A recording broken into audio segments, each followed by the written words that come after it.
PV sir.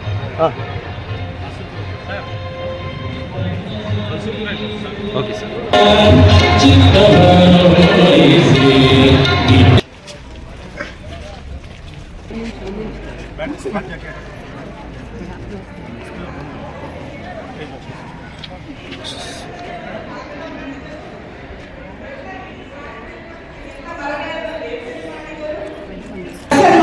ನಮ್ಮೆಲ್ಲರ ಮಧ್ಯೆ ನಡೆದು ಬರುತ್ತಾ ಈ ಕಾರ್ಯಕ್ರಮಕ್ಕೆ ಆಗಮಿಸುತ್ತಿದ್ದಾರೆ. ದಯಮಾಡಿ ಎಲ್ಲರೂ ಗೌರವಯುತವಾಗಿ ಎದ್ದು ನಿಂತು ಅವರನ್ನ ಸ್ವಾಗತಿಸಲು ಮನವಿ ಮಾಡಿಕೊಳ್ಳುತ್ತೇನೆ. ಹಾಗೂ ಎಲ್ಲ ಅತಿಥಿ ಅಭ್ಯರ್ಥಿಗಳಿಗೂ ತುಂಬ ಹೃದಯದ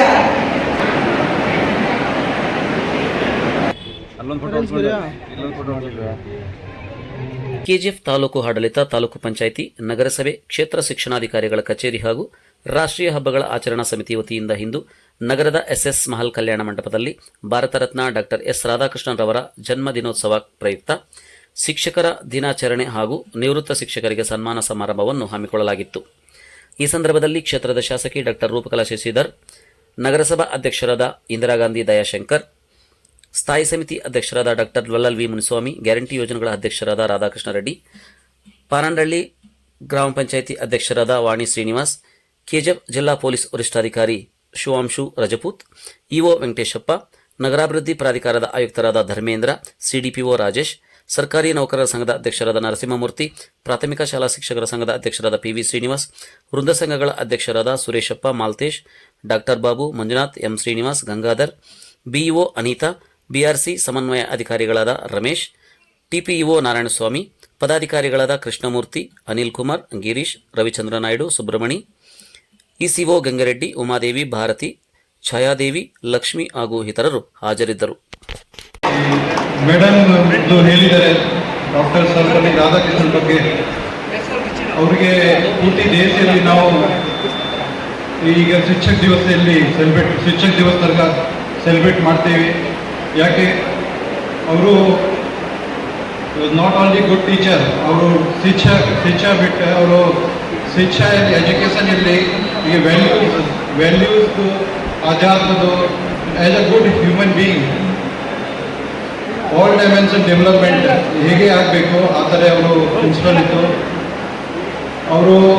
ಅವರಿಗೆ ಅವ್ರ ಸ್ಟೂಡೆಂಟ್ಸ್, ಅವ್ರ ಪ್ರೆಸಿಡೆಂಟ್, ಅವರು ನಮ್ಮ ದೇಶದ ಸೆಕೆಂಡ್ ಪ್ರೆಸಿಡೆಂಟ್ ಆಗಿ ಅವರಿಗೆ ವಿಶ್ ಮಾಡಲಿಕ್ಕೆ ಹೋಗಿದ್ದಾರೆ. ಅವರು ಹುಟ್ಟಿದ ದಿವಸಕ್ಕೆ ಆ ದಿನ ಅವರು ಹೇಳಿದ್ದಾರೆ, if you want to give something celebrate this day as teachers day.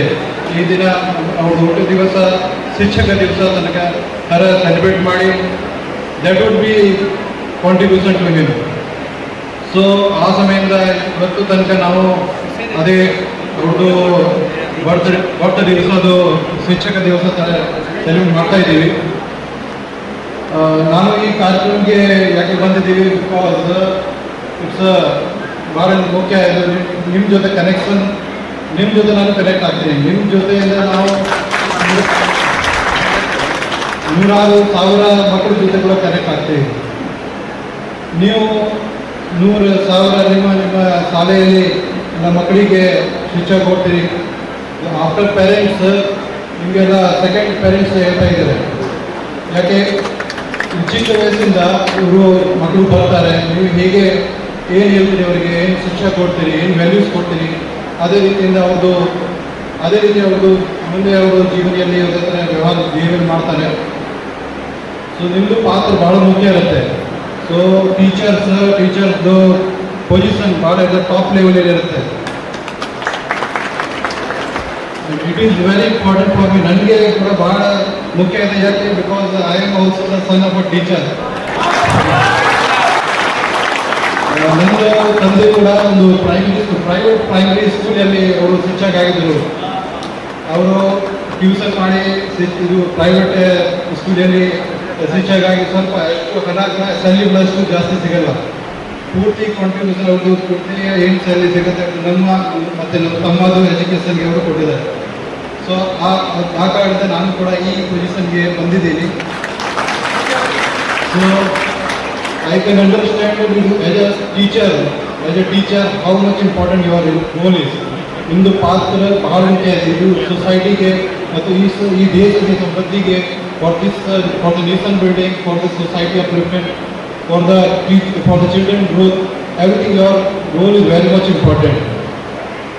So ಇದು ಆ್ಯಸ್ ಎ ಪೊಲೀಸ್ ಆಫೀಸರ್ ನಾನು ಕೂಡ ಇದು ಮಾಡ್ತಿರ್ತೀನಿ. ಇದು ಆ್ಯಸ್ ಎ ಟೀಚರ್ ನೀವು ಕೂಡ ಮಕ್ಕಳಿಗೆ ಇದು ಕಾನೂನುಬದ್ಧವಾಗಿ, ಕಾನೂನು ರೀತಿಯುತವಾಗಿ ಎಲ್ಲ ಕೆಲಸ ಮಾಡಬೇಕು.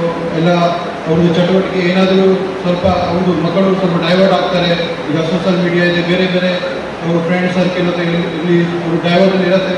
ನೀವು ಕೂಡ ಅವ್ರಿಗೆ ಗೈಡ್ ಮಾಡಬೇಕು, ನೀವು ಸರಿಯಾಗಿ ಕರೆಕ್ಟ್ ಡೈರೆಕ್ಷನ್ ಕೊಡಬೇಕು. ಆ ರೀತಿಯಲ್ಲಿ ನಾವು ಪೊಲೀಸ್ ಇಲಾಖೆಯಿಂದ ಕೂಡ ನಿಮಗೆ ಕೂಡ ಪೂರ್ತಿ ಸಹಕಾರ ಕೊಡ್ತೀವಿ. ಸೊ ಈಗ ನಿಮಗೆ ಗೊತ್ತಿದೆ, ಸೈಬರ್ ಕ್ರೈಮ್ ಇರಲಿ, narcotics, drugs, social media, so many problems ಆಗಿದೆ. ಈಗ 20 ವರ್ಷದಿಂದ ಏನು ಸಮಸ್ಯೆ ಇದೆ, ಈಗ ಭಾಳ ಸಮಯ ಭಾಳ ಚೇಂಜ್ ಆಗಿದೆ. ಸೊ ನಾವು ಕೂಡ ಅದೇ ರೀತಿಯಿಂದ ನಮಗೆ ಅಪ್ಗ್ರೇಡ್ ಆಗಬೇಕು. ನೀವು ಕೂಡ ನಿಮ್ಮ ಶಾಲೆಯಲ್ಲಿ ಅದೇ ಅಪ್ಗ್ರೇಡೆಡ್ ಎಜುಕೇಷನ್ ಏನೇನು ನಡ್ತಾ ಇದೆ ಈಗ ಕಾಲೆಯಲ್ಲಿ ಅದರ ಬಗ್ಗೆ ಹೇಳಬೇಕು. ಪೊಲೀಸ್ ನಾವು ಹೇಗೆ ನಿಮಗೆ ಮತ್ತು ನಿಮ್ಮ ಇದು ಸ್ಟೂಡೆಂಟ್ಗೆ ಹೇಗೆ ಸಹಾಯ ಮಾಡಬಹುದು, ಯಾವುದೇ ಸಮಸ್ಯೆ ಬಂದರೆ ಹೇಗೆ ಮಾಡ್ಬೋದು, ಏನು ಮಾಡಬೇಕು ನೀವು ಹೇಳ್ಬೋದು ಅವರಿಗೆ.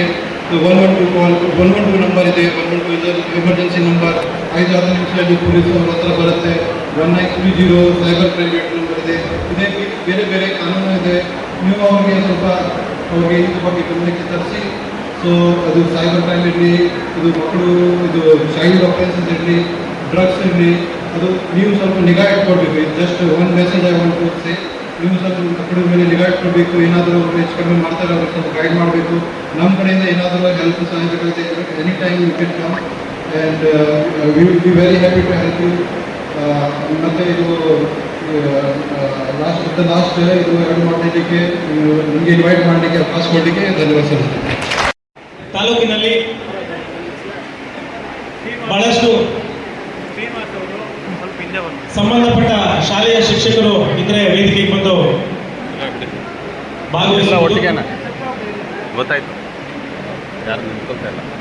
ಜಿಲ್ಲಾ ಮಟ್ಟದ ಉತ್ತಮ ಶಿಕ್ಷಕ ಪ್ರಶಸ್ತಿಯನ್ನು ಸ್ವೀಕರಿಸಿದಂತ ಶಿಕ್ಷಕರಿವರು ನಮ್ಮ ತಾಲೂಕಿನ ಘನತೆ ಗೌರವವನ್ನು ಹೆಚ್ಚಿಸಿದಂಥವರು.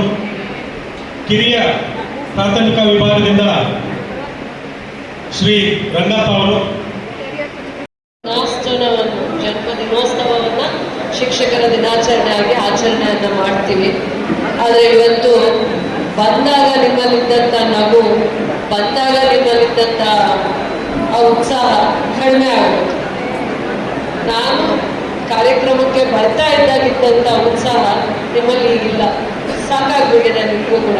ಊಟ ಮಾಡಿದ್ರೆ ಸಾಕಪ್ಪ ಅಂತ ಪಾಠ ಮಾಡಿ ಮಾಡಿ ಸಾಕಾಗ್ತಾ ಇದ್ರಿ. ಒಂದಿನ ಒಳ್ಳೆ ಕಾರ್ಯಕ್ರಮ ಮಾಡಬೇಕು ಅಂತ ಇವರು ದೊಡ್ಡ ಕಾರ್ಯಕ್ರಮದ ಪಟ್ಟಿ ಇಟ್ಬಿಟ್ಟಿರ್ತಾರೆ. ಅವ್ರದ್ದು ತಪ್ಪು ಅಂತ ಹೇಳಕ್ಕಾಗಲ್ಲ.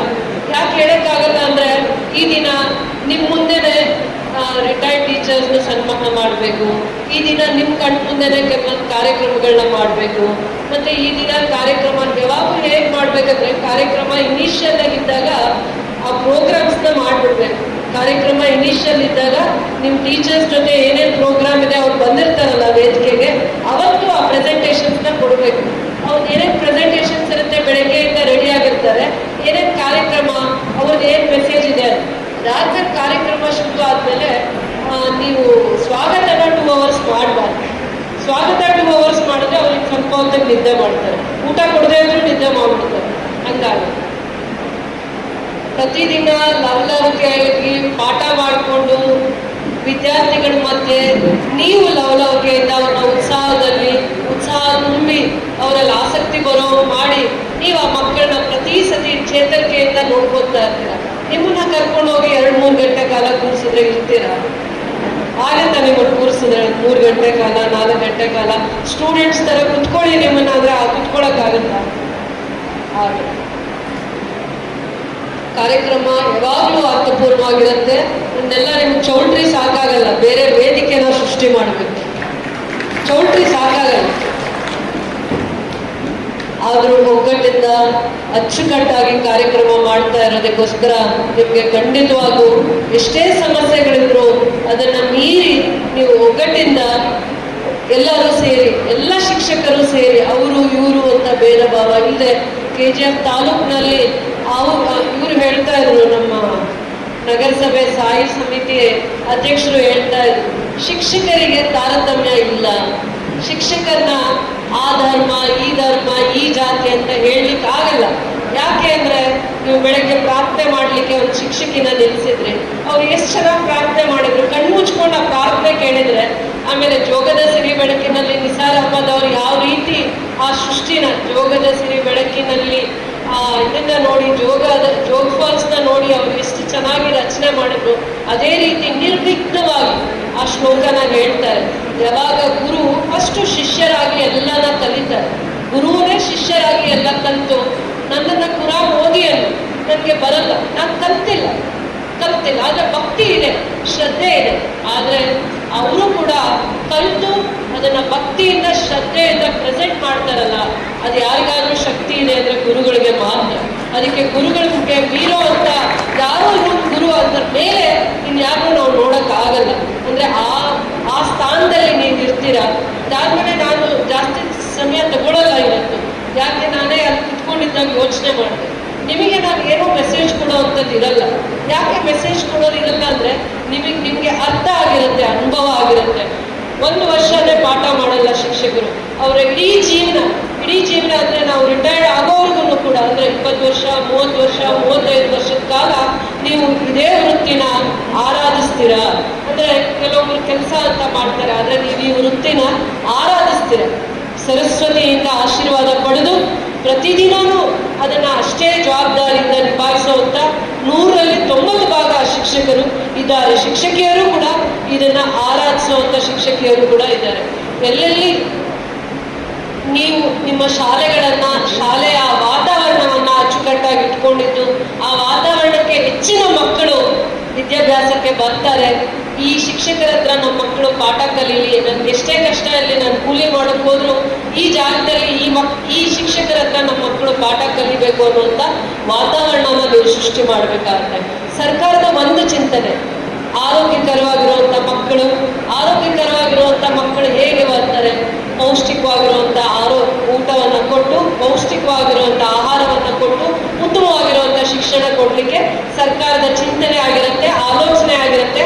ಅದರಿಂದ ನಿಮ್ಮನ್ನ ನಂಬಿ ಶಿಕ್ಷಣ ವ್ಯವಸ್ಥೆನ ಸುಧಾರಣೆಗಳನ್ನ ಮಾಡ್ತಾ ಇದ್ದಾರೆ. ಯಾರನ್ನ ನಂಬಿ?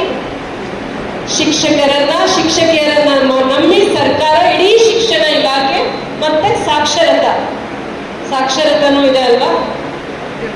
ಪ್ರೌಢಶಾಲೆ ಇರ್ಬೋದು, ಪ್ರಾಥಮಿಕ ಶಾಲೆ ಇರ್ಬೋದು, ಸಾಕ್ಷರತಾ ಇರ್ಬೋದು.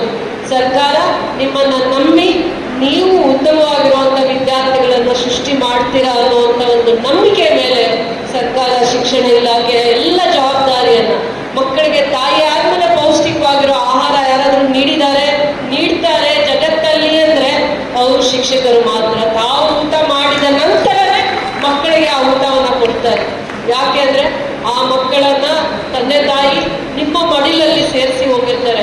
ಆ ತಾಯಿ ಕೆಲಸಕ್ಕೆ ಹೋಗೋರು ಒಂದಿಟ್ಟು ಏನಂದ್ರೆ ನನ್ನ ಮಕ್ಕಳು ಇವತ್ತು ಟೀಚರ್ ಹತ್ರ ಇದ್ದಾರೆ, ಬೆಳಗ್ಗೆ 10 ಗಂಟೆಯಿಂದ ಸಂಜೆ 4 ಗಂಟೆವರೆಗೂ ಇಲ್ಲಿ ಅವರು ರಕ್ಷಣೆ ಮಾಡ್ತಾರೆ. ಯಾವುದೇ ವಯಸ್ಸಿನ ಮಕ್ಕಳಾಗಿರ್ಬೋದು, ಹೆಣ್ಮಕ್ಳಾಗಿರ್ಬೋದು, ಗಂಡು ಮಕ್ಕಳಾಗಿರ್ಬೋದು, ಯಾರ ಮೇಲೆ ನಂಬಿಕೆ ಇದೆ? ಮನೆಯಲ್ಲಿ ಬಿಡಲ್ಲ. ಮನೆಯಲ್ಲಿ ರಜಾ ಕೊಟ್ಟರೆ ಅವರು ರಜಾ ಮನೆಯಲ್ಲಿ ಇರ್ತಾರೆ. ಶಾಲೆ ಇದ್ದಾಗ ಮಾತ್ರ ಧೈರ್ಯವಾಗಿ ಅವ್ರು ಕೆಲಸಕ್ಕೆ ಹೋಗ್ತಾರೆ. ಬೇಕಾದ್ರೆ ವಿಚಾರಿಸಿ ನೀವು ಕೂಡ. ಅವ್ರು ಏನೇ ಕೆಲಸ ಕಾರ್ಯಗಳು ಯಾವಾಗ ಮಾಡ್ತಾರೆ? ಮಕ್ಕಳನ್ನ ಕರ್ಕೊಂಡ್ಬಂದು ನಿಮ್ಮ ಮಧ್ಯ ಬಿಟ್ಟಾಗ ಮಾತ್ರ. ಆದರೂ ನನಗೆ ಶಿಕ್ಷಣ ವ್ಯವಸ್ಥೆ ಸುಧಾರಣೆ ಆಗಬೇಕು ಅನ್ನೋಂಥ ವಿಚಾರದಲ್ಲಿ ಇನ್ನೂ ನನಗೆ ತೃಪ್ತಿ ಇಲ್ಲ ಅಂತ ನಾನು ಹೇಳೋಕೆ ಇಷ್ಟಪಡ್ತೀನಿ. ಶಿಕ್ಷಣ ವ್ಯವಸ್ಥೆ ನನ್ನ ಕ್ಷೇತ್ರ ಮಾದರಿ ಆಗಬೇಕು, ಶಿಕ್ಷಣ ವ್ಯವಸ್ಥೆ ಸುಧಾರಣೆ ಆಗಬೇಕು. ನಿಮ್ಮ ಅನುಭವದಲ್ಲಿದೆ ಯಾವ ರೀತಿ ಶಿಕ್ಷಣ ವ್ಯವಸ್ಥೆನ ಸುಧಾರಣೆ ಮಾಡ್ಬೋದು ಅಂತ ನಿಮಗೆ ಅನುಭವ ಇದೆ ಅಂತ ನಾನು ಹೇಳೋಕ್ಕೆ ಇಷ್ಟಪಡ್ತೀನಿ. ನಾನು ಈ ವಾರ 10 ದಿನದಲ್ಲಿ ಒಂದು ಸರ್ಕಾರಿ ಶಾಲೆಯ ಮಕ್ಕಳು ಒಂದು 50 ಜನ ಇದ್ರು. ನಾನು ಆ ಕಾರ್ಯಕ್ರಮಕ್ಕೆ ಹೋಗಿದ್ದೆ. ಬಹಳ ಹಳೆಯ ಕಟ್ಟಡ ಇತ್ತು. ಹಳೆಯ ಕಟ್ಟಡನ ಮತ್ತೆ ಹೊಸ ಕಟ್ಟಡ ಮಾಡೋಕ್ಕಾಗಿರಲ್ಲ. ಒಂದು 3-4 ಕ್ಲಾಸ್ ರೂಮ್ಸ್ನ ಮಾತ್ರ ಮಾಡೋಕ್ಕಾಗಿರುತ್ತೆ. ಆದರೆ ಆ ಟೀಚರ್ಸ್ಗೆ ಆ ಡೆಡಿಕೇಶನ್ ಇದೆ. ಮಕ್ಕಳನ್ನ ಕರ್ಕೊಂಡ್ಬರ್ಬೇಕು, ಬಡವ್ರ ಮಕ್ಕಳು ಎಲ್ಲಿಂದ ಆ ಟೀಚರ್ಸ್ ಯಾಕೆ ನಾನು ಇವತ್ತು ಈ ದಿನ ಹೇಳ್ತಾ ಇದ್ದೀನಿ ಆ ಟೀಚರ್ಸ್ ಬಗ್ಗೆ ಅಂದರೆ, KGF ಅಲ್ಲಿ ನಾನು ಪ್ರತಿಯೊಂದು ದಿನನೂ ಕಲಿಯೋದನ್ನ ಜಾಸ್ತಿ ಇಷ್ಟಪಡ್ತೀನಿ. ಪ್ರತಿಯೊಬ್ಬರಲ್ಲಿ ಏನು ಹೊಸದಿದೆ ಅಂತ ತಿಳ್ಕೊತೀನಿ. ಅದಾದ್ಮೇಲೆ ನಿಮ್ಮಲ್ಲೂ ನಾನು ಕಲಿತೀನಿ.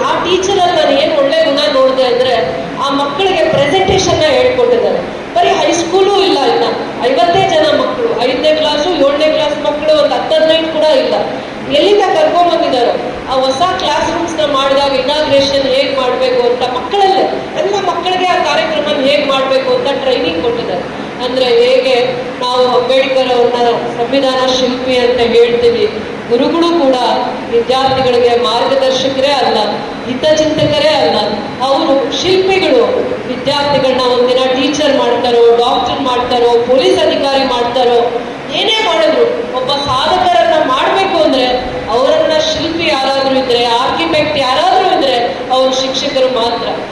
ಜಗತ್ತು ಯಾವುದ್ರ ಮೇಲೆ ನಡೆಯುತ್ತೆ ಅಂತಂದ್ರೆ ನಾನು ಹೇಳ್ತೀನಿ, ಜಗತ್ತು ಒಬ್ಬ ಶಿಕ್ಷಕ ಮನ್ಸು ಮಾಡಿದ್ರೆ ನಾವೊಂದು ರಾಜಕಾರಣಿಯಾಗಿ ಏಳು ಬೀಳುಗಳನ್ನ ನೋಡದೆ ಮನೆಗೆ ಹೋಗಕ್ಕಾಗಲ್ಲ. ಇವತ್ತು ನೀವು ಸನ್ಮಾನ ಮಾಡ್ತೀರಾ, ನಾಳೆ ಒಂದಿನ ಆದ್ಮೇಲೆ 5 ವರ್ಷ ಆದ್ಮೇಲೆ ನನಗೆ ಯೋಚನೆ ಇರುತ್ತೆ, ಆದ್ರೆ ನಾನು ಎಡವಿ ಏನೇನು ತಪ್ಪು ಮಾಡಿದ್ದೀನೋ ಅದರ ಪರಿಜ್ಞಾನ ನನಗೆ ಇರಲ್ಲ. ಆದ್ರೂ ಎಡುವಂತ ಪ್ರಯತ್ನ ಯಾರು ಮಾಡಲ್ಲ. ಆದ್ರೂ ನಮ್ಮ ಮನಸ್ಸಲ್ಲಿ 5 ವರ್ಷ ಆದ್ಮೇಲೆ ಭಯ ಅನ್ನೋದಿದ್ದೇ ಇರುತ್ತೆ. ಯಾಕೆ? ನಾವು ಚುನಾವಣೆಗೆ ಹೋದ್ರೆ ಭಯ ಇರುತ್ತೆ, ಚುನಾವಣೆ ಜೊತೆ ಮನೆಗೆ ಸೀದಾ ಹೋದ್ರೆ ಭಯ ಆಗಲ್ಲ, ಹೌದಲ್ಲ? ಪರೀಕ್ಷೆ ಎದುರಿಸುವಾಗ ನನಗೂ ಆ ಭಯ ಆತಂಕ ಇರುತ್ತೆ. ಪ್ರತಿಯೊಬ್ಬ ಯಾರು ಚುನಾವಣೆನ ಎದುರಿಸ್ತಾರೆ, ಎಷ್ಟೇ ಒಳ್ಳೆ ಕೆಲಸ ಮಾಡಿರ್ಲಿ, ಎಷ್ಟೇ ಧರ್ಮವಾಗಿ ನಡೆದಿರ್ಲಿ, ಎಷ್ಟೇ ನ್ಯಾಯ ನೀತಿಯಿಂದ ನಡೆದಿರ್ಲಿ, ಆದ್ರೆ ನನಗೆ ಚುನಾವಣೆ 5 ವರ್ಷ ಆದ್ಮೇಲೆ ಚುನಾವಣೆ ಬರ್ತಾ ಇದೆ ಅಂದಾಗ ನನ್ನ ಆಲೋಚನೆ ಎಲ್ಲ ನನ್ನಲ್ಲಿ ಏನ್ ತಪ್ಪಾಗಿದೆ, ನನ್ನಲ್ಲಿ ಏನು ತಿದ್ಕೊಳ್ಳುವಂತ ತಪ್ಪಾಗಿದೆ, ಜನ ನನ್ನನ್ನ ಯಾವ ರೀತಿ ಒಪ್ಕೊಂಡಿದಾರಾ ಇಲ್ವಾ ಅನ್ನುವಂಥ ಪರೀಕ್ಷೆಯನ್ನ ಎದುರಿಸುವಂತ ಸಂದರ್ಭ ಬಂದಾಗ ನನಗೂ ಕೂಡ ಕಷ್ಟ ಆಗುತ್ತೆ. ಅದೇ ತರ ಮಕ್ಕಳಲ್ಲಿ 5 ಸಬ್ಜೆಕ್ಟ್ ಇರುತ್ತೆ, 5 ಸಬ್ಜೆಕ್ಟಲ್ಲೂ ಮಕ್ಕಳು ಪರಿಣಿತಿ ಇರಲ್ಲ. ಒಬ್ಬರಿಗೆ ಇಂಗ್ಲೀಷಲ್ಲಿ ಕಷ್ಟ ಆಗುತ್ತೆ, ಒಬ್ಬರಿಗೆ ಮ್ಯಾಥ್ಸಲ್ಲಿ ಕಷ್ಟ ಆಗ್ತಾ ಇರುತ್ತೆ, ಇನ್ನೊಬ್ಬರಿಗೆ ಸೈನ್ಸಲ್ಲಿ ಕಷ್ಟ ಆಗ್ತಾ ಇರುತ್ತೆ. ಎಲ್ಲೆಲ್ಲಿ ಶಿಕ್ಷಕರು ಅದರ ಅನುಭವ ಜಾಸ್ತಿ ಇರುವಂಥವ್ರು, ನೀವೊಂದು ಗ್ರಾಮ ಪಂಚಾಯತಿ ಮಟ್ಟದಲ್ಲಿ 5 ಶಾಲೆ 10 ಶಾಲೆ ಉತ್ತಮವಾಗಿರೋ ಒಂದು ಶಾಲೆ ಮಾಡಿ ಪೇರೆಂಟ್ಸ್ನ ಎಜುಕೇಟ್ ಮಾಡಿ ಅಂತ ನಾನು ಹೇಳ್ತೀನಿ. ಒಂದರಲ್ಲಿ 25 ಜನ ಮಕ್ಕಳು ಇರ್ತಾರೆ, 30 ಜನ ಮಕ್ಕಳು ಇರ್ತಾರೆ, ಇನ್ನೊಂದು ಜಾಗದಲ್ಲಿ 15 ಜನ ಇರ್ತಾರೆ, ಅಲ್ಲಿ 2 ಟೀಚರ್ಸ್ ಇರ್ತಾರೆ. ಯಾವಾಗ ನೀವು ಸ್ಕೂಲ್ಸ್ನ ಮರ್ಜ್ ಮಾಡೋವಂಥದ್ದು ಕಲಿತೀರಾ, ಅಲ್ಲೇ ನೀವು 5 ರಿಂದ 10 ಜನ ಶಿಕ್ಷಕಿಯರೋ ಒಂದತ್ರ ಇರ್ತೀರ. ಅವಾಗ ಇಂಗ್ಲೀಷಲ್ಲಿ ಅನುಭವ ಇರೋವಂಥವ್ರು, ಕನ್ನಡದಲ್ಲಿ ಅನುಭವ ಇರುವಂಥವ್ರು, maths, science, social studies, general studies ಅನುಭವ ಇರುವಂಥ ಎಲ್ಲ ಟೀಚರ್ಸು ನೀವು ಅಲ್ಲೇ ಇರ್ತೀರ. ಅಂಥದ್ರ ಬಗ್ಗೆ ನನಗೆ ತಿಳುವಳಿಕೆ ಕೊಡಿ. ನಾನು ಶಿಕ್ಷಣ ಇಲಾಖೆಯ ಸುಧಾರಣೆಗಳನ್ನು ನೋಡಬೇಕು ಅಂತ ಕನಸು ಕಾಣ್ತಾ ಇದ್ದೀನಿ. ಇವತ್ತು ನನಗೆ ಅವಕಾಶ ಕೊಡಲಿ, ಮೊದಲನೇ ಅವಕಾಶ ಕೊಡಲಿ ಅಂದರೆ ಅವ್ರು ಯೋಚನೆ ಮಾಡಿದ್ರು, ಮೇಡಮ್ನ ಲಾಸ್ಟಲ್ಲೇ ಮಾತಾಡಬೇಕು ಅಂತ ಅವ್ರು ಡಿಸೈಡ್ ಮಾಡ್ಕೊಂಡು ನನ್ನನ್ನು ಕಾರ್ಯಕ್ರಮಕ್ಕೆ ಕರೆದಾಗ ನಾನು ಹಠ ಮಾಡೋಕ್ಕಾಗತ್ತಾ, ನನಗೆ 5 ನಿಮಿಷ ಮೊದಲೇ ಮಾತಾಡೋದು ಕೊಡಿ, ನನಗೇನೋ ಒಂದು ಮೆಸೇಜ್ ಇದೆ, ನಿಮ್ಮ ಜೊತೆ ಮಾತಾಡಬೇಕು, ಹಂಚ್ಕೋಬೇಕು ಅಂತ ಹೇಳಲಿಕ್ಕಾಗಲ್ಲ. ಆದರೂ ಶಿಕ್ಷಣ ಇಲಾಖೆಯಲ್ಲಿ ಇವತ್ತಿರುವಂಥ ಮಂತ್ರಿಗಳು ಕೆಲವೊಂದು ಸುಧಾರಣೆಗಳನ್ನು ತರಬೇಕು ಅಂತ ಆಲೋಚನೆ ಮಾಡ್ತಾ ಇದ್ದಾರೆ. ಅವರಿಗೆ ಚಿಂತನೆ ಇದೆ. ಈ ಕಾರ್ಯಕ್ರಮದಲ್ಲಿ ಹಂಚ್ಕೋಬೇಕಾ ಇಲ್ವಾ ಗೊತ್ತಿಲ್ಲ, ಬಟ್ ಈ ವೇದಿಕೆನೇ ಸೂಕ್ತವಾಗಿರೋ ವೇದಿಕೆ ಅಂತ ನಾನು ಅಂದ್ಕೊಂಡಿದ್ದೀನಿ. ನಾವಾದರೆ ಮನಸ್ಸಿಂದ ಪ್ರಯತ್ನ ಮಾಡಿದ್ರೆ ನಿಜವಾಗ್ಲೂ ಕೂಡ ನಾವು ಮತ್ತೆ ಶಿಕ್ಷಣ ಇಲಾಖೆ ಮನಸ್ಸಿಂದ ಪ್ರಯತ್ನ ಮಾಡಿದ್ರೆ ಪ್ರತಿಯೊಂದು ಗುರುವು ಎಷ್ಟೋ ವಿದ್ಯಾರ್ಥಿಗಳಿಗೆ, ಸಾವಿರಾರು ಮಕ್ಕಳಿಗೆ ನೀವು ವಿದ್ಯೆಯನ್ನು ದಾನ ಮಾಡ್ತೀರಾ, ಭವಿಷ್ಯತನ್ನ ಕಟ್ತೀರ. ನಿಮ್ಮ ಮಕ್ಕಳನ್ನ ನೀವು ಏನಾದರೂ ಸಾಧನೆ ಮಾಡಿದ್ರೆ ಸಂತೋಷ ಪಡ್ತಿರೋ ಇಲ್ಲೋ ಗೊತ್ತಿಲ್ಲ, ಆದರೆ ನೀವು ಪಾಠ ಮಾಡುವಂಥ ಮಕ್ಕಳು ಜೀವನದಲ್ಲಿ ಸಾಧನೆ ಮಾಡ್ಕೊಂಡು, ಸರ್ ಪೊಲೀಸ್ ಎಕ್ಸಾಮ್ ಪಾಸ್ ಆಗಿದ್ದೀನಿ ಸರ್, ನಾನು ವಿಲೇಜ್ ಅಕೌಂಟೆಂಟ್ ಎಕ್ಸಾಮ್ ಪಾಸ್ ಆಗಿದ್ದೀನಿ ಸರ್, ನಾಳೆ ತಹಸೀಲ್ದಾರ್ ಆಗ್ತೀನಿ ಸರ್, ನಾನು ಇನ್ಸ್ಪೆಕ್ಟರ್ ಆಗ್ತೀನಿ ಸರ್, ನಾನೀಗ ಕಾನ್ಸ್ಟೇಬಲ್ ಆಗಿದ್ದೀನಿ ಸರ್, ನಾನು ಆ ಇಲಾಖೆಗೆ ಕೆಲಸ ಸಿಕ್ಕಿದೆ ಸರ್ ಅಂದರೆ ಮನಸ್ಸಿಂದ ನೀವು ಆಶೀರ್ವಾದ ಮಾಡಿರುವಂಥ ಎಷ್ಟೋ ಜನನ ನನ್ನ ಆದಿಯಾಗಿ ನಾನು ನನ್ನ ತಂದೆನ ಹಾಸ್ಟೆಲ್ಗೆ ಸೇರಿಸಿ, ರೆಸಿಡೆನ್ಷಿಯಲ್ ಹಾಸ್ಟೆಲ್ಗೆ ಸೇರಿಸಿ, ನನ್ನ ಫ್ರೆಂಡ್ಸ್ ಎಲ್ಲ ಚೆನ್ನಾಗಿ ಓದೋದಕ್ಕೆ ಹೋಗಿದ್ದಾರೆ, ನನ್ನನ್ನು ಕರ್ಕೊಂಡು ಹೋಗಿ ಹಾಸ್ಟೆಲ್ಗೆ ಹಾಕಿ ಅಂತ ನಾನು ನನ್ನ ತಂದೆಯವ್ರ ಹತ್ರ ಹಠ ಮಾಡ್ತಾ ಇದ್ದೆ. ಆಮೇಲೆ ನನ್ನ ತಂದೆ ಯಾಕೆ ಕಳಿಸಲ್ಲ ಅಂತಾನೂ ನನ್ನನ್ನು ಶಿಕ್ಷಕರೇ ನನಗೆ ಸಮಾಧಾನ ಹೇಳಿದ್ರು. ಅದಾದ್ಮೇಲೆ ನಾನು ಕೂಡ ಡಿಸ್ಟೆನ್ಸ್ ಎಜುಕೇಶನ್ ಮಾಡ್ತಾ ಇರ್ತೀನಿ. ಅವಾಗ ನಾನು ಕೇಳ್ತೀನಿ, ನನಗೆ ಆ ಫ್ರೀಡಮ್ ಸಿಗ್ಲಿಲ್ಲ, ಈಗ ನೀವು ನಿಮ್ಮ ಮಕ್ಕಳನ್ನ ನೀವು ಹಾಸ್ಟೆಲ್ಗೆ ಹಾಕಿ ಡಾಕ್ಟರ್ ಓದಿಸ್ತೀರಾ, ಇಂಜಿನಿಯರ್ ಓದಿಸ್ತೀರಾ, ನಾನು ನನ್ನ ತಂದೆನ ಧೈರ್ಯವಾಗಿ ನನ್ನನ್ನು ಹಾಸ್ಟೆಲ್ಗೆ ಹಾಕಿ ನನಗೆ ಈ ಥರ ಹೈಯರ್ ಸ್ಟಡೀಸ್ ಮಾಡಿಸಿ ಅಂತ ನಾನು ನನ್ನ ತಂದೆ ಮುಂದೆ ಯಾವತ್ತು ನನ್ನ ಭಾವನೆಗಳನ್ನ ಹೇಳ್ಕೊಳಕ್ಕಾಗಲಿಲ್ಲ ಅಂದಾಗ ನನಗೆ ಅದಕ್ಕೆ ತಿಳಿ ಹೇಳ್ತಾ ಇದ್ರು, ನನ್ನ ವಯಸ್ಸಿಗೆ ತಿಳಿ ಹೇಳ್ತಾ ಇದ್ರು. ಆದರೂ ನನಗೆ PhD ಯಲ್ಲಿ ಮಾರ್ಗದರ್ಶಕರಿರ್ಬೋದು, ನಾನು ಏನೇ ಓದ್ಕೋಬೇಕಾದಾಗ ನನಗೆ ಅವರ ಪಾಠ ಮಾಡಿದ ಆ ಟೈಮ್ನ ಬಿಟ್ಟು ಮತ್ತೆ ನನಗೆ ಅಂತ 1 ಗಂಟೆ 2 ಗಂಟೆ ಕಾಲ ಮಾಹಿತಿಯನ್ನು ಕೊಡೋದಕ್ಕೋಸ್ಕರ ನನಗೆ ಎಲ್ಲಿದ್ರೆ ಅಲ್ಲಿ ಹುಡ್ಕೊಂಬಂದು ಪಾಠ ಮಾಡ್ತಾ ಇರೋದಕ್ಕೋಸ್ಕರ ಗುರುಗಳ ಬಗ್ಗೆ ವಿಶೇಷವಾಗಿರುವಂಥ ಭಕ್ತಿ ಅವ್ರನ್ನ ಆರಾಧಿಸುವಂಥ ಗುಣ ನನ್ನಲ್ಲಿ ಬೆಳೆಸ್ಕೊಂಡಿದ್ದೀನಿ. ಪ್ರತಿ ಹಂತದಲ್ಲಿ ನನ್ನ ವಯಸ್ಸು ಯಾವುದೇ ಇರ್ಬೋದು, ಆ ವಯಸ್ಸಲ್ಲಿ ತಿಳಿ ಹೇಳ್ತಾ ಇದ್ದಿದ್ದು, ನಮ್ಮನ್ನು ಅರ್ಥ ಮಾಡ್ಕೊಂಡು ಬುದ್ಧಿ ಹೇಳ್ತಾ ಇದ್ದಿದ್ದು ನೋಡಿದಾಗ ನನ್ನ ಮನಸ್ಸಲ್ಲಿ ಜಾಸ್ತಿ ಜಾಗನ ಗುರುಗಳೇ ತುಂಬಿಕೊಂಡಿದ್ದಾರೆ.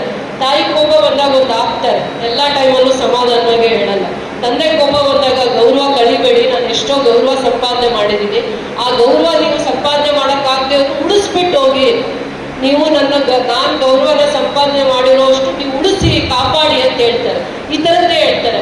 ಆದರೆ ಗುರುಗಳು ಮಾತ್ರ ಮಾಡುವಂಥ ತಪ್ಪನ್ನ ಮಾಡಬೇಡಕ್ಕಂತ ಇದನ್ನು ಈ ರೀತಿ ನಡ್ಕೋ, ಈ ರೀತಿ ಮಾಡುವಂಥ ಮಾರ್ಗದರ್ಶಕರಾಗಿರ್ತೀರ. ಜೀವನದಲ್ಲಿ ಮಾರ್ಗದರ್ಶಕರು ನೀವು. ಪ್ರತಿಯೊಂದು ವಿದ್ಯಾರ್ಥಿಯ ಬಗ್ಗೆ ಭವಿಷ್ಯವನ್ನ ಚಿಂತನೆ ಮಾಡ್ತೀರಾ.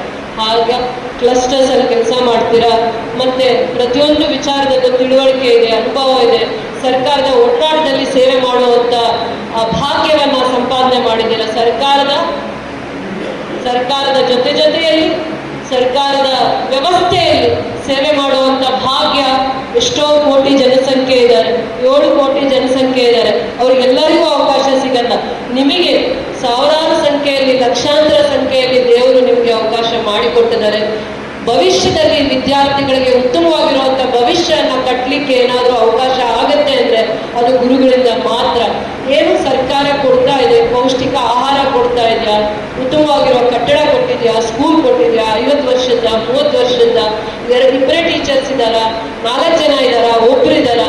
ನೀವು ಇನ್ನೊಂದು ಹಂತದ ಚಿಂತನೆಯನ್ನು ಮಾಡಿದಾಗ ಇನ್ನೂ ನಾವು ಉತ್ತಮವಾಗಿರುವಂಥ ಶಿಕ್ಷಣ ವ್ಯವಸ್ಥೆಯನ್ನು ಕೊಡಲಿಕ್ಕೆ ಅವಕಾಶ ಆಗುತ್ತೆ.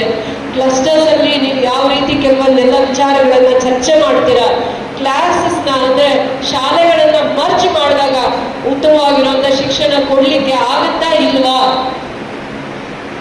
ಆಮೇಲೆ KPS ಸ್ಕೂಲ್ಸ್ ನ ಮಾಡ್ತಾ ಇದ್ದಾರೆ ಸರ್ಕಾರದ ಹಂತದಲ್ಲಿ. ಅದರ ಉಪಯೋಗ ಏನು?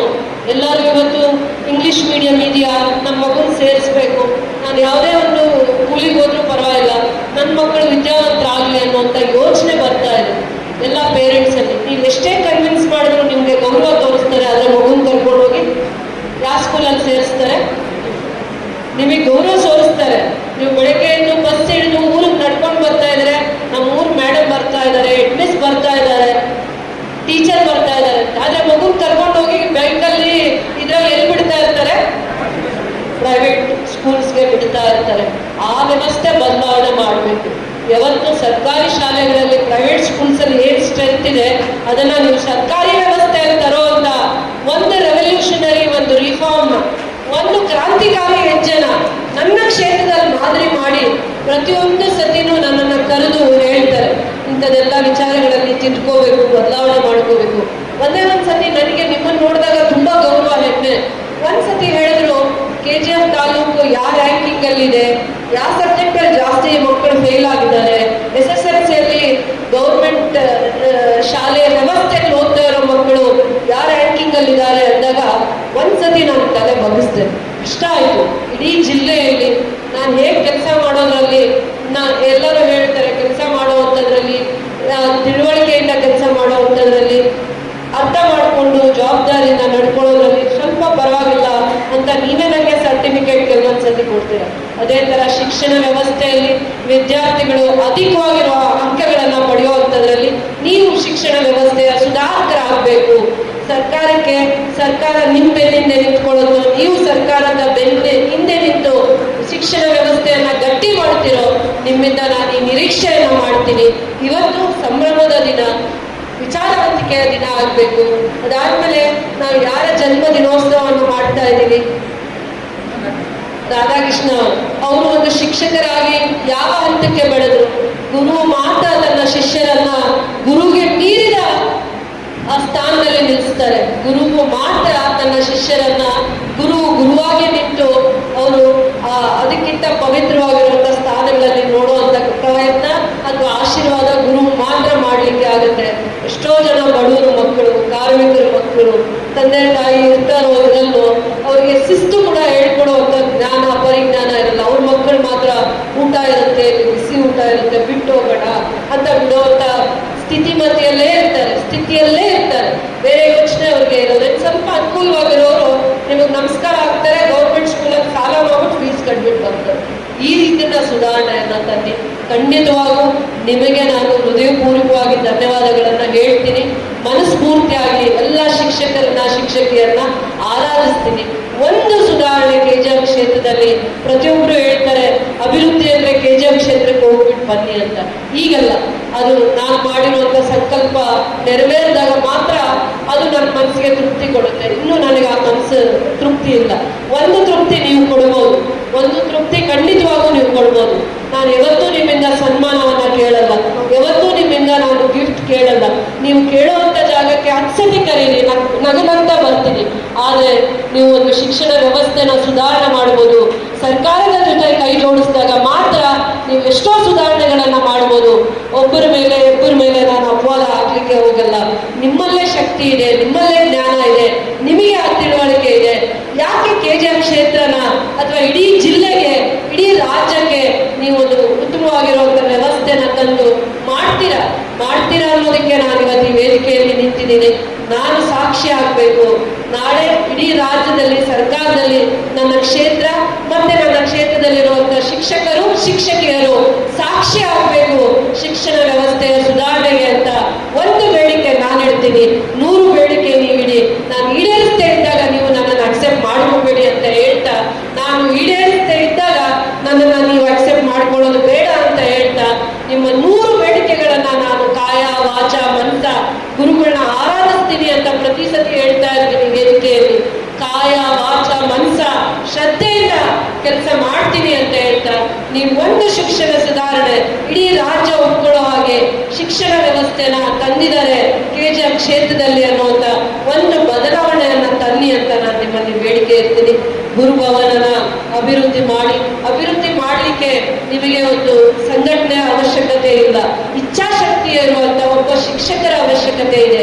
ಜವಾಬ್ದಾರಿಯನ್ನ ಕೊಡಿ. ಅಲ್ಲಿ ಫ್ರೀ ಯೋಗ ಕ್ಲಾಸಸ್ನ ಮಾಡಿ. ಮತ್ತೆ ಟೀಚರ್ಸ್ಗೆ ಕೆಲವೊಂದು ಟ್ರೈನಿಂಗ್ಸ್ ಕೊಡಿ. ಅವರಿಗೆ ಕೆಲವೊಂದು ವಿಚಾರಗಳ ಬಗ್ಗೆ ತಿಳುವಳಿಕೆ ಬೇಕಾಗುತ್ತೆ. ಪ್ರತಿ ತಿಂಗಳಲ್ಲಿ, ಇವತ್ತು ಈ ವೇದಿಕೆನ ಇಡೀ ದಿನಾನ ನೀವು ಈ ಕಾರ್ಯಕ್ರಮ ಮಾಡ್ಕೊಳ್ಳೋದಕ್ಕಿಂತ ಅಲ್ಲಿ ಗುರುಭವನನ ಕೆಲವೊಂದು ಪ್ರಾಥಮಿಕ ಶಾಲೆ, ಪ್ರೌಢಶಾಲೆ ಅಂತ ಇರುವಂತ ಎಲ್ಲ ಶಿಕ್ಷಕರಿಗೆ ಕೆಲವೊಂದು ಮಾರ್ಗದರ್ಶಕದ ಕೇಂದ್ರ ಆಗಿ ಅದನ್ನ ಕಾಪಾಡಿಕೊಳ್ಳಿ. ಮಕ್ಕಳಲ್ಲಿ ಟ್ರೈನಿಂಗ್ ಕೊಡೋದು. ಯಾರು ಇವತ್ತು ಒಂದು ಟೀಚರ್ನ ನೋಡಿ ನಾನು ಇಂಪ್ರೆಸ್ ಆದೆ, she is my role model. ನಾನು ಕಲೀಲಿಲ್ಲ, ಗೌರವ ಕೊಡ್ತೀನಿ. ಆದರೆ ಆ ತಾಯಿ ಕಲ್ಕೊಂಡು ಬಂದು ಇಲ್ಲಿ ಹೇಳ್ತಾ ಇದ್ದಾರೆ ಭಕ್ತಿಯಿಂದ. ಆ ಥರ ಏನೇನು ಅವರಿಗೆ ಅವಕಾಶಗಳು ಬೇಕು ಅಂತಾರೆ, ಶಿಕ್ಷಕರು ಬೇಕು ಅಂತಾರೆ, ವಿದ್ಯಾರ್ಥಿಗಳು ಬೇಕು ಅಂತಾರೆ. ಆ ಜಾಗದಲ್ಲಿ ನಮ್ಮೆಲ್ಲರ ಸಹಾಯ ಪಡೆದು ಅದನ್ನ ವಿದ್ಯಾ ಕೇಂದ್ರ ಆಗಿ ಮಾಡಿ, ವಿದ್ಯಾವನ್ನ ದಾನವನ್ನ ಮಾಡುವಂತ ಒಂದು ಸಂಸ್ಥೆಯಾಗಿ ಇದನ್ನ ಬೆಳೆಸಿ. ಇವತ್ತು ನಾಳೆ ಒಂದಿನ ನಿಧಾನವಾಗಿ ಅನುದಾನ ತರ್ಬೋದಾದ್ರೆ ತಂದೇ ತರ್ತೀನಿ.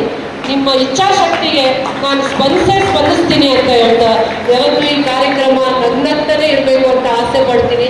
ಆದರೆ ಈ ವೇದಿಕೆಯಲ್ಲೇ ನಾನು ನಿಮ್ಗೆ ಇವೆಲ್ಲ ಹೇಳ್ಕೋಬೇಕಾಗತ್ತೆ. ಎಲ್ಲೋ ಒಂದ್ ಕಡೆ ನೋವಾಗತ್ತೆ.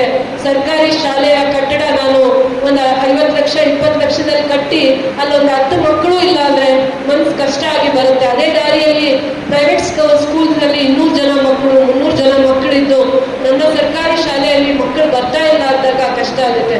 ಅದು ಗುರುಗಳು ತಪ್ಪು ಅಂತ ಹೇಳಲ್ಲ, ಪೇರೆಂಟ್ಸ್ದು ತಪ್ಪು, ನಮ್ದು ತಪ್ಪು. ನಾವು ಟೀಚರ್ಸ್ನ ಆಗಿದ್ದಾಗ ಮೀಟಿಂಗ್ ಕರೆದು ಏನ್ ವ್ಯವಸ್ಥೆ ಇಲ್ಲ, ನಿಮ್ಗೆ ಏನೆಲ್ಲ ಸೌಕರ್ಯ ಕುಂಠಿತ ಆಗಿದೆ, ಸರ್ಕಾರ ಏನು ವ್ಯವಸ್ಥೆನ ಮಾಡಿದ್ರೆ ನೀವು ಇನ್ನೂ ಹೆಚ್ಚಿನ ಆಸಕ್ತಿಯಿಂದ ಮಕ್ಕಳನ್ನ ಜವಾಬ್ದಾರಿಯಿಂದ ನೋಡ್ಕೊತೀರಾ ಅನ್ನುವಂಥ ವ್ಯವಸ್ಥಿತವಾಗಿರುವಂಥ ಕೆಲಸನ ಮಾಡಬೇಕಾಗಿರೋದು ನಮ್ಮ ಜವಾಬ್ದಾರಿ ಆಗಿರುತ್ತೆ. ಒಬ್ಬರೇ ಎಲ್ಲರೂ ಸಾಧಿಸೋಕ್ಕಾಗಲ್ಲ. ಕಲೆಕ್ಟಿವ್ ಆಗಿ ನಾವೆಲ್ಲರೂ ಕೆಲಸ ಮಾಡಿದ್ರೆ ಒಂದು ಬದಲಾವಣೆ ತರ್ಬೋದು. ಒಂದು ಕ್ರಾಂತಿಕಾರಿ ಹೆಜ್ಜೆಯನ್ನ ಇಡುವಂತ ಸಂಕಲ್ಪ ಮಾಡಿ ಅಂತ ನಿಮ್ಮನ್ನ ಪ್ರಾರ್ಥನೆ ಮಾಡ್ತೀನಿ. ಇದು ಆ ಪವಿತ್ರವಾಗಿರುವಂತ ದಿನ ಅಂತ ಹೇಳ್ತಾ ನಿಮ್ಮೆಲ್ಲರಿಗೂ ಒಳ್ಳೇದಾಗಬೇಕು. ಧನ್ಯವಾದಗಳನ್ನ ಹೇಳ್ತಾ ಕೋಟಿ ನಮನಗಳನ್ನ ಯಾಕೆ ಹೇಳ್ತೀನಿ ಅಂದ್ರೆ, ಗುರು ತನ್ನ ಇಡೀ ಜೀವನವನ್ನ ತ್ಯಾಗ ಮಾಡಿ ವಿದ್ಯಾರ್ಥಿಗಳಿಗೆ ಭವಿಷ್ಯವನ್ನು ಕೊಡ್ತಾರೆ. ಇವತ್ತು ನಾನು ಇಲ್ಲ ನನ್ನ ಪಕ್ಕದಲ್ಲಿ ಕೂತಿರುವಂತ SP ಅವರು ಶಿವಾಂಶು ರಾಜ್ಪೂತ್ ಅಂತ ಎಲ್ಲಿಂದ ಬಂದಿದ್ದಾರೆ, ಹೊರಗಡೆ ರಾಜ್ಯದಿಂದ ಬಂದಿದ್ದಾರೆ, ಬೇರೆ ಸ್ಟೇಟ್ಸ್ ಇಂದ ಬಂದಿದ್ದಾರೆ. ಆದ್ರೆ ಇಲ್ಲಿ ಭಕ್ತಿಯಿಂದ ಕನ್ನಡವನ್ನ ಕಲಿತು ಹೇಳುವಂತ ಪ್ರಯತ್ನ ಮಾಡಿ ನಿಮ್ಮ ಒಡನಾಟದಲ್ಲಿ ನಿಮ್ಮನ್ನ ಗೆಲ್ಲುವಂತ ಪ್ರಯತ್ನ ಮಾಡ್ತಾರೆ. ಯಾಕಂದ್ರೆ ಆ ಕುಟುಂಬ ಕೂಡ, ಅವ್ರ ತಂದೆ ತಾಯಿ ಕೂಡ ಶಿಕ್ಷಕ ವೃತ್ತಿಯನ್ನ ಮಾಡ್ತಾ ಇದ್ರು. ಹಾಗೆ ಒಬ್ಬೊಬ್ಬರಿಗೂ ಒಂದೊಂದು ಚರಿತ್ರೆ ಇರುತ್ತೆ. ಆ ಥರ ನಾವು ನಿಮ್ಮನ್ನ ಆರಾಧಿಸ್ತೀವಿ. ನಿಮ್ಮ ಸೇವೆ ಅಪಾರವಾಗಿರೋದು, ಅದಕ್ಕೆ ಬೆಲೆ ಕಟ್ಟಕ್ಕಾಗಲ್ಲ. ಆ ಪವಿತ್ರತೆನ ಕಾಪಾಡ್ಕೊಳ್ಳಿ. ಇವತ್ತು ಆರೋಗ್ಯವನ್ನ ಕಾಪಾಡುವಂತ ಡಾಕ್ಟರ್ಸು ಅವರ ರೀತಿ ನೀತಿನ ಮೈ ಮರಿತಾ ಇದ್ದಾರೆ. ಪ್ರಾಣ ಉಳಿಸೋ ಮನಸ್ಸಿರುತ್ತೆ, ಆದ್ರೆ ದುಡ್ಡು ಕಟ್ಟದೆ ಹೋದ್ರೆ ಪ್ರಾಣ ಉಳಿಸಲ್ಲ, ದುಡ್ಡು ಕಟ್ಟದೆ ಹೋದ್ರೆ ಪ್ರಾಣ ಉಳಿಸಲ್ಲ. ಆದ್ರೆ ನಿಮ್ಮಲ್ಲಿ ಇನ್ನೂ ಆ ಥರ ಶಿಕ್ಷಣ ವ್ಯವಸ್ಥೆ ಇನ್ನೂ ಸುಧಾರಿಸಿದ್ರೆ ಇನ್ನೂ ಒಳ್ಳೆಯ ವಿದ್ಯಾರ್ಥಿಗಳು, ಸಮಾಜವನ್ನು ಕಟ್ಟುವಂಥ ವಿದ್ಯಾರ್ಥಿಗಳನ್ನ ನೀವು ಬೆಳೆಸ್ತೀರ, ಪೋಷಿಸ್ತೀರ, ಕಾಪಾಡ್ತೀರ. ನಿಮ್ಮ ಮಾರ್ಗದರ್ಶನ, ನಿಮ್ಮ ಮಾರಲ್ ಸಪೋರ್ಟ್ ಅವಶ್ಯಕತೆ ಇದೆ ಅಂತ ಹೇಳ್ತಾ ಈ ದಿನ ನಿಮ್ಮೆಲ್ಲರಿಗೂ ಕೂಡ ಒಳ್ಳೆಯದಾಗಲಿ ಅಂತ ಹೇಳ್ತಾ ಒಂದು ಕಾರ್ಯಕ್ರಮ ನೋಡ್ಕೊಂಡು ಹೋಗೇ ಹೋಗ್ತೀನಿ. ಆತಂಕ ಬೇಡ, ಒಂದು ಕಾರ್ಯಕ್ರಮ ಕೆಳಗಡೆ ಕೂತ್ಕೊಂಡು ನೋಡಬೇಕು. ನಾನು ಕೂಡ ಯಾವತ್ತು ಕಾರ್ಯಕ್ರಮನ 10 ಗಂಟೆಗೋ 10:30ಗೋ ಇಲ್ಲಿ ಸ್ಟೇಜ್ ಮೇಲೆ ಅವರಿಗೆ ಪ್ರೆಸೆಂಟ್ ಮಾಡಕ್ಕೆ ಹೇಳಬೇಕು, ಪ್ಲ್ಯಾನ್ ಮಾಡಬೇಕು. ನೀವೇ ಚೆನ್ನಾಗಿ ಪ್ಲ್ಯಾನ್ ಮಾಡಬೇಕು ಅಂತ ಹೇಳ್ತಾ ಎಲ್ಲರಿಗೂ ಒಳ್ಳೆಯದಾಗಿ ಒಂದು ಕಾರ್ಯಕ್ರಮ ನೋಡ್ಕೊಂಡು ಊಟಕ್ಕೆ ಹೋಗೋಣ ಅನ್ಸುತ್ತಲ್ವಾ? ಒಂದು ಕಾರ್ಯಕ್ರಮ